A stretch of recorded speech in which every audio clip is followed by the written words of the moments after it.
Hello, and welcome to the Criminalization of Women Project 5-part webinar series. In this webinar series, we will be covering several topics related to criminal law, especially in circumstances related to gender-based violence and intimate partner violence.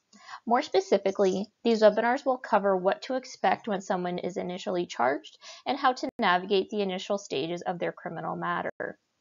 The first webinar is intended to provide an overview of the Criminalization of Women project, as well as outline what topics and information to expect throughout the webinar series generally. Before we get into this introduction webinar, I would like to start by doing a land acknowledgement. I would like to start by honoring the land that we are on, which has been the site of human activity since time immemorial. It is the traditional territories of the Huron-Wendat, Anishinaabe, the Chippewa, the Haudenosaunee Confederacy, and most recently, the Mississaugas of the Credit River First Nations. Ontario is covered by 46 treaties and other agreements and is home to many Indigenous nations from across Turtle Island, including the Inuit and the Métis. These treaties and other agreements, including the One Dish with One Spoon Wampum Belt Covenant, are agreements to peaceably share and care for the land and its resources. Other Indigenous nations, Europeans, and newcomers were invited into this covenant in the spirit of respect, peace, and friendship. We are mindful of broken covenants, and we strive to make this right with the land and with each other. We are all treaty people. Many of us have come here as settlers, immigrants, newcomers in this generation or generations past. I would also like to acknowledge those of us who came here forcibly, particularly as a result of the transatlantic slave trade.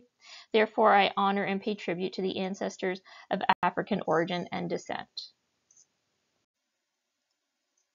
Now I am going to get into what the Criminalization of Women Project is and how this program became what it is today.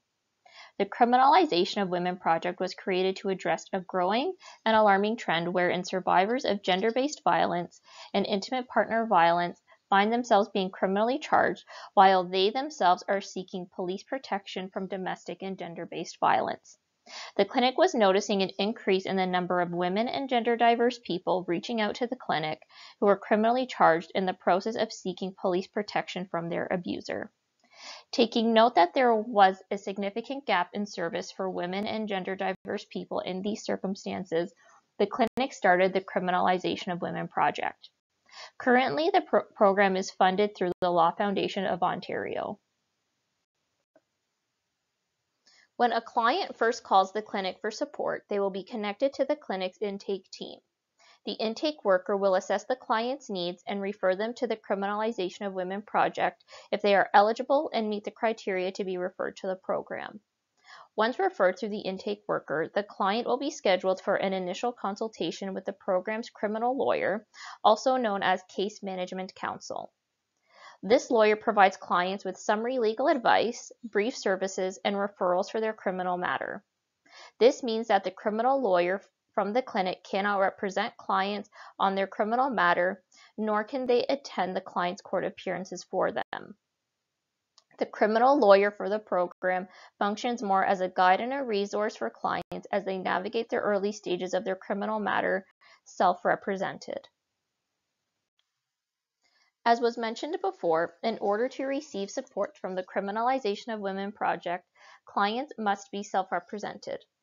This means that they do not have a lawyer or paralegal to represent them in their criminal matter. If you are self-represented and would like support from the Criminalization of Women Project, you must keep track of all of your own court appearances, and you are required to speak on your own behalf during court appearances. Again, the lawyer for the Criminalization of Women Project cannot act as anyone's lawyer and is not able to represent clients in their criminal matter or attend their court appearances for them. In addition to being self-represented, clients must also not qualify for a legal aid certificate and must not be able to afford to pay for a lawyer out of pocket. If a person qualifies for a legal aid certificate or is financially able to pay for a lawyer, then they do not qualify for the program.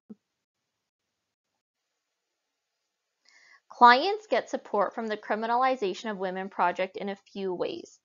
The first is through their initial consultation and summary legal advice appointment with case management counsel.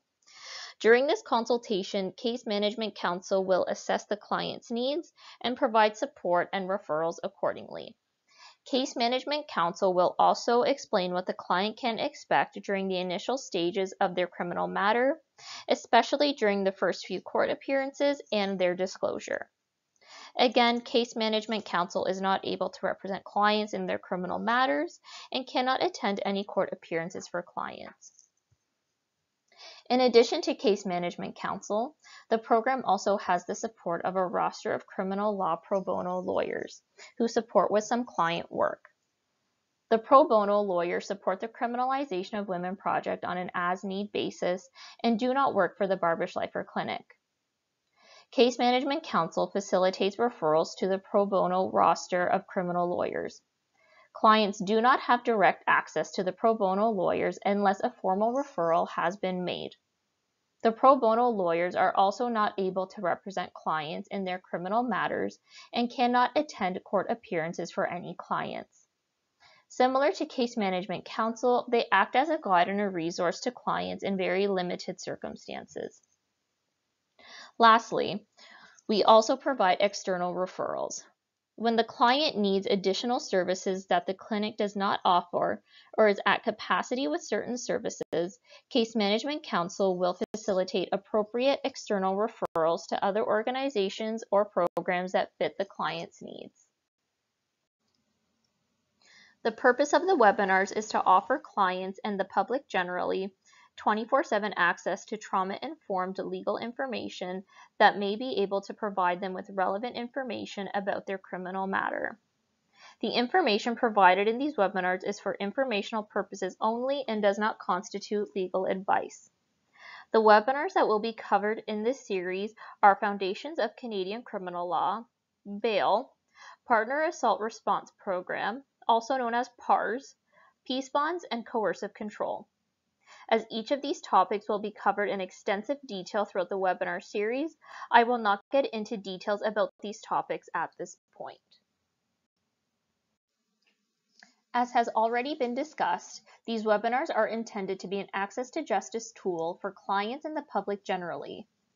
Folks will have 24/7 access to these webinars through the Barbara Schleifer Clinic's website and can watch these webinars at their own pace and in accordance with their needs and schedules. These webinars have also been created through a trauma-informed lens so that clients can move through these webinars at their own pace and in accordance with their comfort level. As part of making this a trauma-informed webinar series, we want to remind participants of some self-care they can engage in as they move through the webinars. Please go through these webinars at your own pace and feel free to take as many breaks as you need to. Please make sure you pay attention to your breathing, and if you feel your breathing is becoming dysregulated, please feel free to take a break. Make sure you are grounding yourself and feel the ground under your feet and wiggle your toes. Be aware of your surroundings, listen to what is going on around you, and try to be in the moment. Remember to seek support if you are feeling triggered, anxious, or overwhelmed. Have a glass of water or tea beside you to ensure you are staying hydrated. If you need to take a break, listen to your favorite music or light your favorite candle to help you relax and refocus. Your health and well-being are paramount as you work through these webinars, so please make sure you are taking care of yourself first. For more information about the program, please visit the Criminalization of Women Project website. Otherwise, we hope you enjoy the webinar series and are able to learn something from them.